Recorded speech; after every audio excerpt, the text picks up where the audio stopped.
Hello, I'm Liz Ackley, and today I'm going to talk about a new group of work that I'm creating, which is all about the summer garden. And I'm creating work on panels, so medium-sized panels and smaller panels.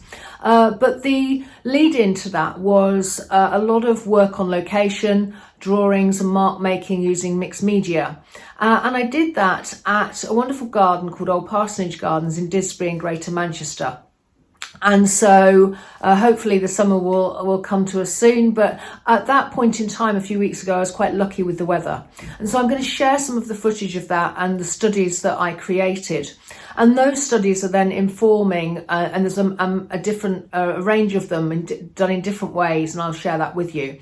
But these studies are now informing paintings. And of course, that's a tricky bit. It's to have the studies and then use them, and in no way copying them. That's not really what this is about. The studies are there to, really the purpose of them really is to get you connected with with whatever it is, the subject matter that you are going to be working on, in my case the summer garden, and then they kind of inform the paintings. So I'm going to talk a little bit about the process of that, of how those studies can inform the paintings without just being copied to form the paintings, if that makes sense. So without further ado, I should actually just say that the sort of start point of this work, going out to Didsbury, and then subsequently I did an online course with Emily Ball, and the work in Didsbury in the garden was kind of pre-work for that course, and then I did a 4-day course online, as I say, and now I'm progressing. I started a couple of paintings, and now I'm progressing a group of that work. So without further ado, I'm going to turn the camera around and get going. So this is the garden, and it's rather a special place, actually, a wonderful place, and it has formal areas and less formal areas. It's not huge, but the planting is really, really rich. And if I go down here, you'll be able to get a sense of so this is the lower area, the formal part. And as I go down this path, I'm going towards the main herbaceous planting. And it's rather gorgeous today because the sun gives all these wonderful shadows, which adds a real third dimension. Quite a bit of the time I've been here, actually, we haven't had much sun, but here is this wonderful herbaceous planting, and then in the central area all of these rather wonderful trees. And it's kind of lunchtime-ish, so there's quite a lot of people visiting the garden and using it on their lunch break, which is really, really nice to see.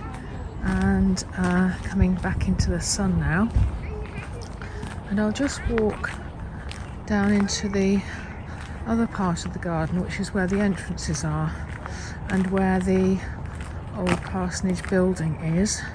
Just grab my folder on the way past, and here we are, going through to some gorgeous trees and planting, and it's very mature, so it has a real feeling of longevity about it. And this is the wonderful building as well. So rather a lot of stunning landscape. For a day like today, it's hard to imagine that there's not been much sun. So these are some of the studies, and I've been using a whole range of media, including woodies, Inktense pencils, soft pastels, oil pastels, and also collage paper, coloured paper for some of the studies too, and also some Posca markers. So I've got the studies that I did out in the garden on my studio wall as inspiration, and probably I will be sorting and changing as I go. But just so that you can see, these are studies that I did where I did a small, if you can see, small pieces of paper. They are sort of I guess they are a half of a postcard size, so what's that, A7, and then they're stuck on a piece of paper, and then you use those as a start point for drawing out on location. So these are all done in that way, so hopefully you can see at least some of the little bits of paper and then where they've grown from. And then I've got some collage pieces where I've used coloured paper down here.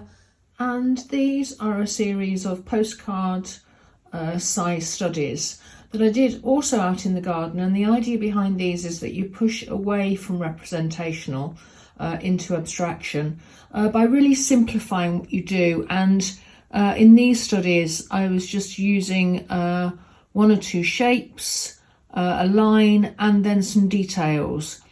And in this way, you start producing some really interesting combinations that are obviously, as you can clearly see, pushing well away from the more representational.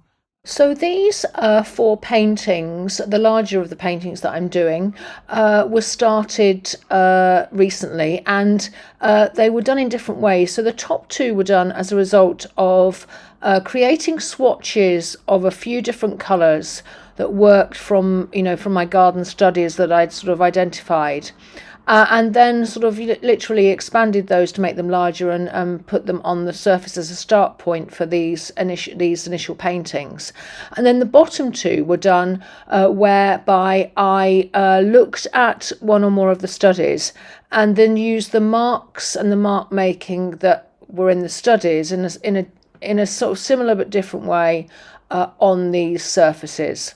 And so this is really just start points, and I'm, as you can see or hear, I'm starting to use the studies, but not in an exactly direct way. I'm not copying the studies, but I'm using aspects of them, their colours, their marks, the feel of the studies, and using those to drive the paintings. And I'm going to now start working over these paintings with more layers of paint.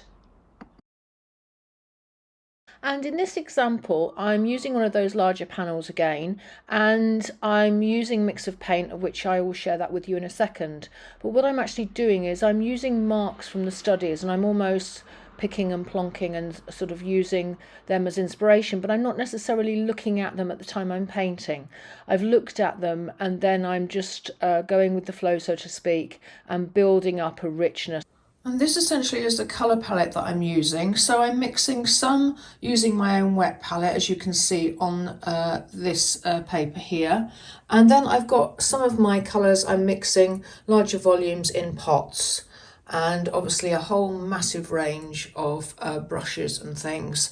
And what I have with my colour palette is I've got a warm and a cool of each of the primaries plus white. And these are the very early start points, the first layer of paint, if you like, of 6 further small panels. And again, I started these with mark making. I'm obviously using the colours that I've derived from the studies. And after initially looking at the studies, for each of these, I'm not looking at the studies as such. I am trying to recollect and remember the marks and the different variety of marks that I created in the studies, and to an extent using those same marks or similar to on these panels. And so as I develop these panels and the others, I will be looking to the studies for inspiration.